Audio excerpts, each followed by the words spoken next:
Sähköauto-uutisista terve. Tänään on uutisaiheena sellaista, kun Carlos Tavares on heittänyt hurjan tulevaisuuden ennusteen autoalasta. Ja sen lisäksi liittyen vähän tähän Carlos Tavareksen ennusteeseen näyttäisi, että aika monet kiinalaiset autovalmistajat on vaikeuksissa. Ja sen lisäksi ehkä tälleen suomalaistaan mielenkiintoinen uutinen Volvo EX30 on julkaistu kotimaassaan Kiinassa. Sellaisilla aiheilla tänään mennään eteenpäin ja ennen kuin lähdetään katsoa uutisia, niin muistutan, että pistäkää kanavaa tilaukseen ja myöskin tukea jäseneksi voi liittyä, jos haluat tukea kanavan toimintaa. Mutta lähdetään katsomaan ensin Carlos Tavareksen ennustus. Carlos Tavares on ollut TV-haastattelussa, eli Carlos Tavares on siis Stellantiksen toimitusjohtaja ja hän on sanonut, että 10 vuoden päästä maailmassa on jäljellä enää 10 autovalmistajaa.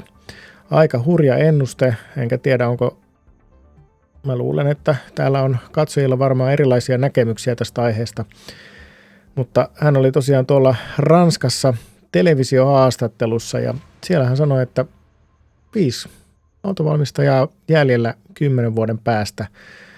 No, te voitte heittää alle sen listan, että jos olisi 5 jäljellä, niin mitä ne 5 olisi. Mutta katsotaan Carloksen ennuste. Voitte myös veikata, että mitä Carlos sanoi tähän hänen näkemyksensä, että mitä ne oli. Mitäs ne 5 olisi? Tämä tosiaan TV-haastattelussa kysytään, että kuinka monta valmistajaa selviytyy. Carlos vastaa 10 vuoden päästä 5 jäljellä. Mukaan lukien Stellantis. No se ei varmaan kenellekään tullut yllätyksenä, että Carlos Tavareksen näkemyksen mukaan Stellantis olisi yksi näistä valmistajista. Mutta tässä on nyt tämä lista. Tesla, hän ei sitä suoraan sanonut, mutta sanoi, että iso amerikkalainen sähköautojen valmistaja. No, siellä on muutama muukin sähköautojen valmistaja, mutta isoksi ehkä voisi ainoastaan luokitella Teslan. Joten se nyt on vähän. Eli Tesla ja Stellantis olisi nyt ainakin. Sen lisäksi Toyota, tai hän sanoi iso ryhmä, kuten Toyota, ja sitten BYD, tai kuten hän sanoi, iso kiinalainen valmistaja, kuten BYD. Eli ehkä siellä nyt sitten on Kiinassa jotain muitakin vaihtoehtoja, mutta on se BYD kyllä aika iso.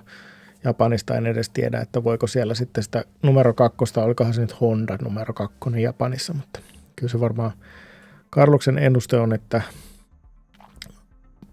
toi Toyota olisi se iso, joka selviytys. 5. ei nyt sitten sanota, mutta se saattaisi olla sitten hänen näkemyksen mukaan Volkkari tai joku muu amerikkalainen firma,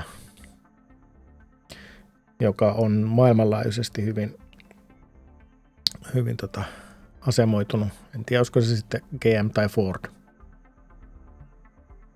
No, siinä on Elon Muskista kuvia. Ja tässä sanotaan, että tässä hänen näkemyksensa mukaan on tämmöinen darwininen ajanjakso edessä, eli luonnonvalinta tulee karsimaan heikoimmat pois. Ja se tarkoittaa muun muassa sitä, että tämmöinen niin kuin valmistuksen tehokkuus, eli puhutaan skaalasta. Eli ne valmistajat pystyy ainoastaan selviämään, jotka pystyy valmistamaan autoja isossa skaalassa, koska se iso skaala ja siis mittakaava suomeksi skaala.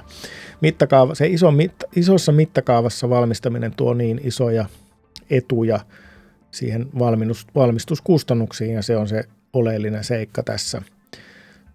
Mulla ei ole sitä uutista tässä, mutta myöskin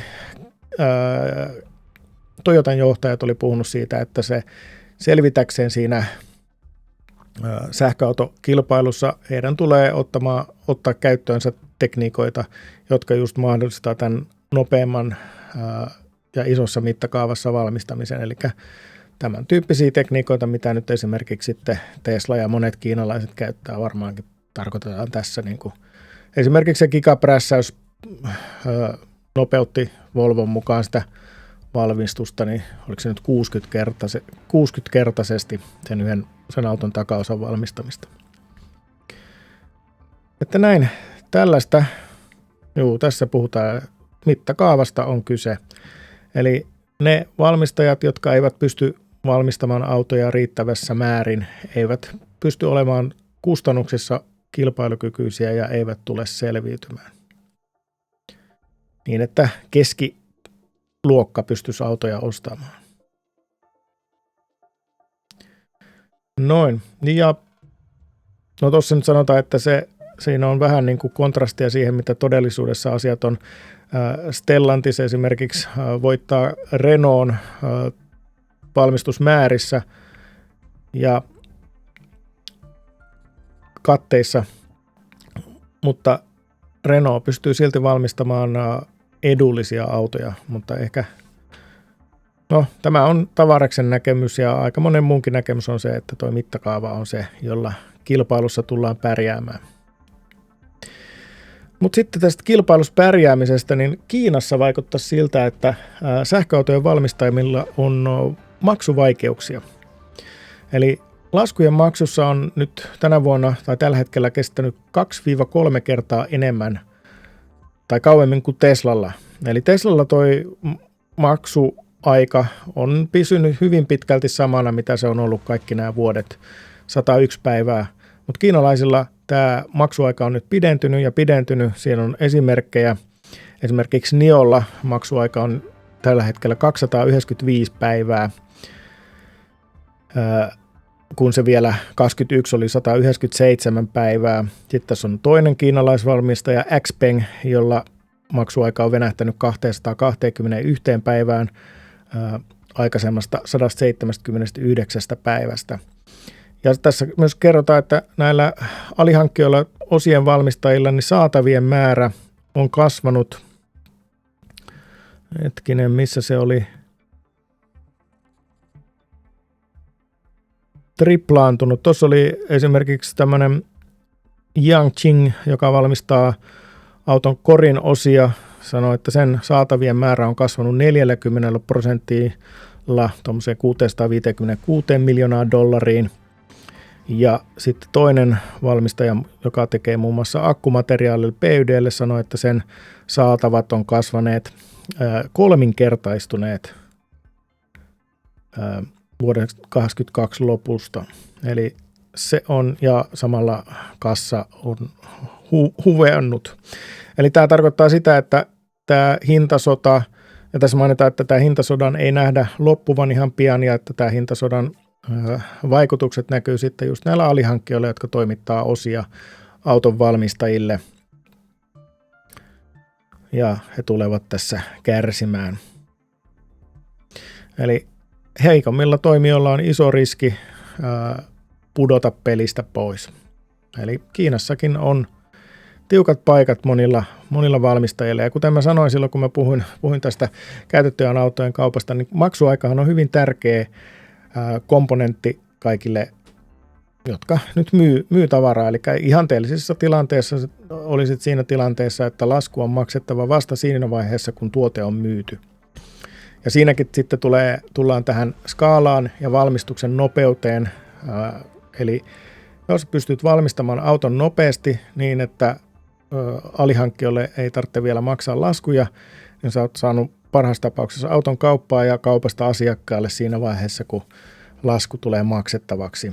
Eli tässä on monta pointtia tässä valmistuksen nopeudessa, miksi se tekee bisneksestä kannattavampaa. Tietenkin sitten isona tekijänä tämä kysyntä.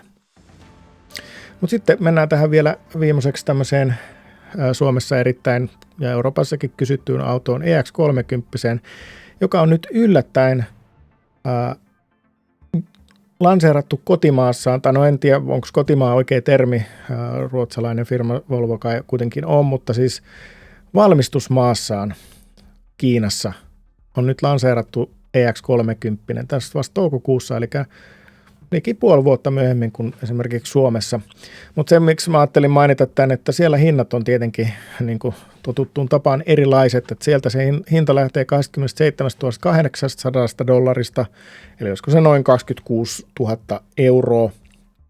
Tietenkin verot ja muut on vähän erilaiset, mutta siinähän puhutaan sitten reilun 10 tonnin erosta Suomi-hintaan, ja sitten se kallein malli on 35 400, että siinä on sitten jo semmoinen 15 yli 15 tonnia hintaeroa.